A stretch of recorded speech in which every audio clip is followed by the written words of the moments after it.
విశ్వవిఖ్యాత నట సార్వభౌమ తెలుగుదేశం పార్టీ వ్యవస్థాపకులు దివంగత నేత ఎన్టీఆర్ వర్ధంతి సందర్భంగా నెల్లూరు జిల్లా కావలి పట్టణంలో ఏర్పాటు చేసిన రక్తదాన శిబిరం రికార్డు బ్రేక్ చేసింది. ఎమ్మెల్యే దగ్గుపాటి వెంకటకృష్ణారెడ్డి ఆధ్వర్యంలో 500 మంది రక్తదానం చేశారు. ఎమ్మెల్యే కృష్ణారెడ్డి కూడా రక్తదానం చేసి ఆదర్శంగా నిలిచారు. తుమ్మలపేంట బోగోలు కావలి పట్టణంలో జరిగిన ఎన్టీఆర్ వర్ధంతి వేడుకల్లో ఎమ్మెల్యే కృష్ణారెడ్డి పాల్గొన్నారు. ఎన్టీఆర్ అభిమానులు, తెలుగుదేశం నాయకులు, కార్యకర్తలు సంయుక్తంగా నియోజకవర్గ వ్యాప్తంగా పలు సేవా కార్యక్రమాలు నిర్వహించారు.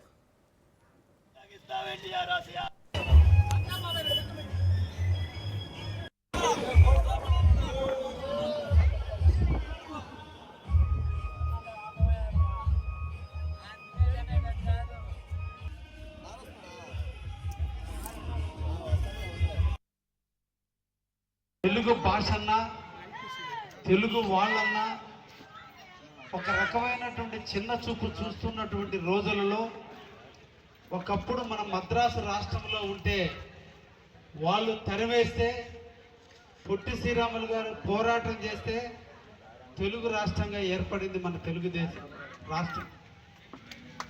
ఢిల్లీ వాళ్ళ పెత్తనంలో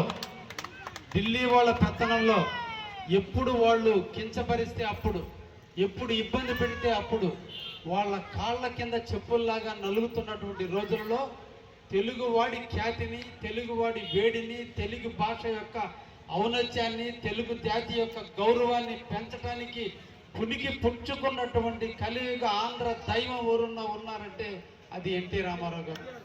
ఈరోజు మన అందరం కూడా తలెత్తుకుని తిరుగుతున్నామంటే తెలుగు వాళ్ళు ఈరోజు ప్రైమ్ మినిస్టర్గా ఉండగలిగాడు అంటే, తెలుగువాడు గౌరవంగా తిరుగుతున్నారు అంటే దానికి పోరాట పటిమ చూపినటువంటి మహానుభావుడు ఎన్టీ రామారావు గారు.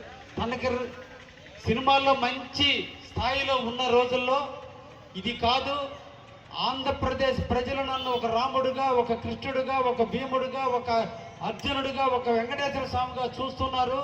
వాళ్ళకి ఏదో ఒక సేవ చేయాలి కాబట్టి ఆంధ్రప్రదేశ్ ముఖ్యమంత్రిగా పేద, బడుగు, బలహీన వర్గాల కోసం నిరంతరం పనిచేయాలని, అప్పటి వరకు భూస్వాముల పెత్తనంలో ఉన్న ఆంధ్రప్రదేశ్